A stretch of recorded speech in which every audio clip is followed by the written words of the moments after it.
Yilin Ellen Zhang today is running for Ward 2 as a DC Council, obviously in hmm Washington, D.C. Yilin, how are you? Welcome. I'm doing very well. How are you, Pedro? I Thank you for am do having me. I am doing great, and I'm honored to speak to you. This is a very important moment in history. We're going through something we never imagined. First of all, how are you and how's your family?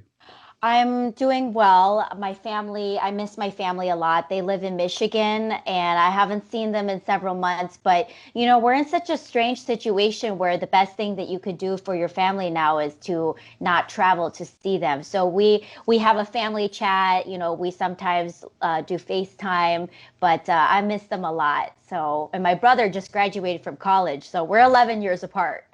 Oh, well, God bless your Yeah. family. And thank you for taking the time to speak to us because we really want Thank to know you. who you are. We want to know what your platform is and how we can connect with you, identify with you, and understand why we should stand behind you as a councilwoman here in Washington, D.C. So, where do we start? Wow. Yeah. Where were you born? Yeah, well, hi everyone. My name is Yilin Ellen Zhang. I was actually born in Beijing. I moved to the United States when I was 3 years old.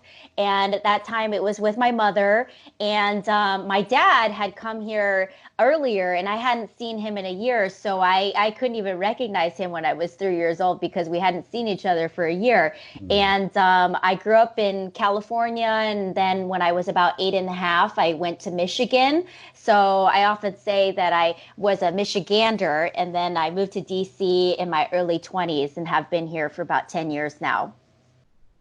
You're now a Washingtonian because you've been here long enough. Thank you. Yeah, we know Yeah. what this is all about, and what the expectations are on you. You know the needs that we have for change. We need hmm change in our lives. We need prosperity. We need to have a vision. And I want to know what is Absolutely. your platform telling me. Because I want to stand behind you. The moment I met you, I was impressed by Thank your you, way, the way Pedro. you express yourself, the way you Thank you. conduct yourself. And I felt like she represents me. She represents me well. Now I need my people to know Mhm. what is that you offer us as a councilwoman in the city. Absolutely. Yeah, well, I came here about 10 years ago and I love DC. DC is my home. I chose to live here and I want to have my family here. I want to grow old here.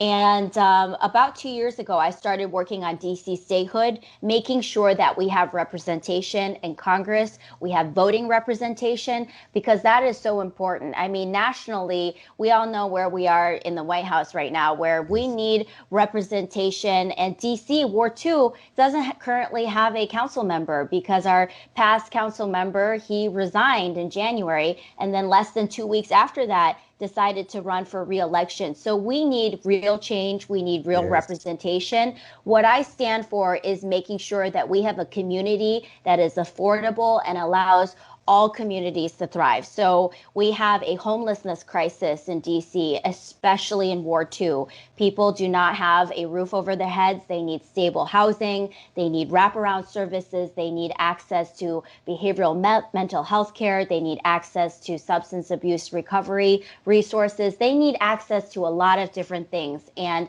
the conversation about homelessness is becoming homeless is a process. Yes. Some people don't have good credit. Some families don't have access. They don't know what it means to have the financial education to be able to build good credit. And unfortunately, a lot of people lost their homes, can't pay their mortgages, can't pay their rents. And that's the same situation we have right now. More people are at risk of losing their homes. And so we need to be proactive and have policies that provide real relief to all residents, no matter your socioeconomic level, no matter whether or not you're documented, undocumented in this country. Everyone is a resident here and deserves access to the same resources. The other part is our small local businesses. They need real relief. With Yes. the Paycheck Protection Program, a lot of that money didn't go to small local businesses. They didn't go to businesses owned by individuals of color. Most of it did not. And so how do we really get that to individuals? How do we make it easier for them to access financial resources? And then lastly, again, with COVID-19 is a pandemic that has highlighted all of the issues in our infrastructure. And frankly, a lot of children still don't have access to they don't have access to computers, internet, etc. How do we make it better so that people can get the education, quality education that everyone deserves? So that's what I'm here for. My platform is to make sure that I take the policy conversations to the people. They deserve a voice in our democracy. They deserve a seat at the table, because I'm tired of people getting excluded out of this developing proactive policies that will truly be responsive to our people and our economy. the responsibility the responsibility to become the go-to person, Mm-hmm. the person that people go with all the troubles in the neighborhood and in their life. Are you ready? Are you ready to take over that position in life in life's terms, not in your terms or Yeah. my terms, but the real terms of life, and the needs, the severe needs that we have in our community? Are you willing to give up? Because there's something you have to give up. Yeah. Because this thing about being useful to others, it isn't just as it's painted. It isn't a pretty picture. It's a lot of giving up on your time, on your family space, and really, really belonging to the people of the community of War Two. Yeah, absolutely. Being a council member, being in a public office is not an easy job. And it is a matter of a lot of your personal time, like you said, is taken away where you go to events, going out to the community, talking to people. But that's Yes. one of the most important aspects of the job. The most important thing an elected official can give to the people is by being accessible. So Yes. when I say that, I've spent the last 10 years working in the healthcare industry, and I've had jobs where, I barely slept, working overnight on different projects, managing different projects. So I do know what it's like. But on the other side, I want people to know that I am a family person. Yes. Family and friends is the most important thing to me. So when I work with people, I also want to give them time to spend time with their family and friends. But I think it's also, people want to know that you have the right intentions, that you have their concerns in your mind. And I think that's just you need to show that and you need to express that. And I think, I'm someone who is willing to do the hard work. And I think that people who are getting to know me know that. And that's something that I want to make sure that people know, that no matter where I am, you can have access to, my thoughts and, me actively listening to you.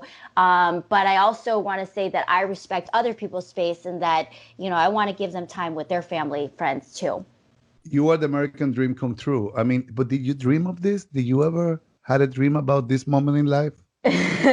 Well, this is something that, I've been thinking about serving in public office for the last 10 years, ever since my early 20s, after I had spent a year in China doing research on female access to healthcare insurance.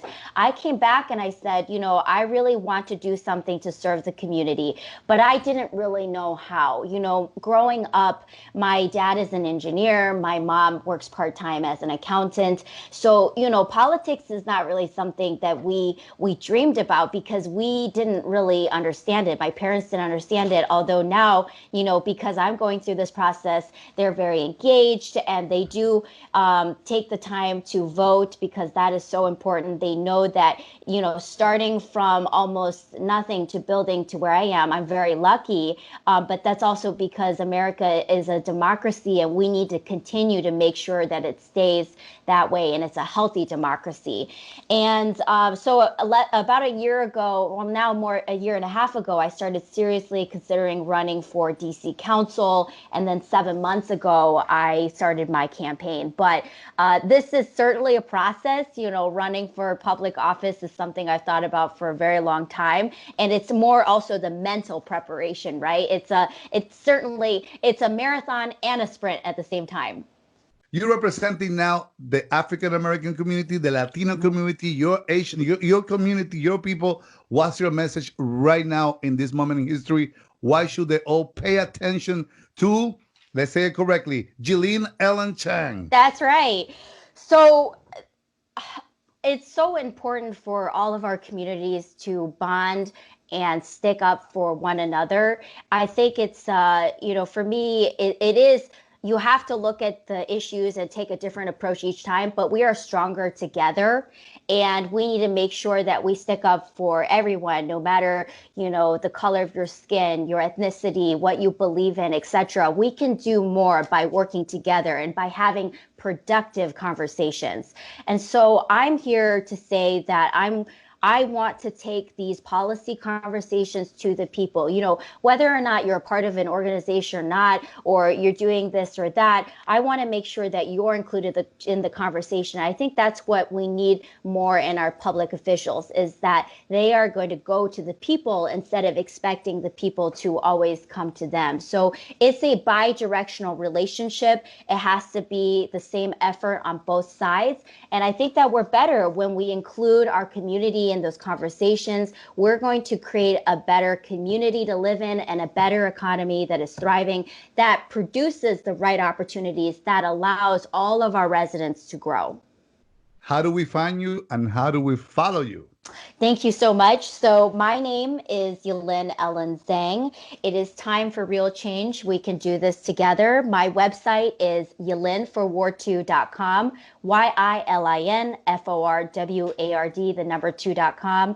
And I'm now on Instagram, Twitter, Facebook at YilinForward2. Well, I am truly looking forward to join you in your campaign. I have a lot of faith in you, and God bless you. Thank you so much for giving me the time to understand a little bit more about you in order for me to deliver a message that matters to our community. We need changes, and you are that face. You are the face of change. Thank you so much. Thank you so much, and muchas gracias, Pedro. Thank you so much. Eso, español, español, un poquito de español, un poquito, un poquito. Un poquito español. We love it. Thank you so much. Gracias. Thank you so much. Gracias.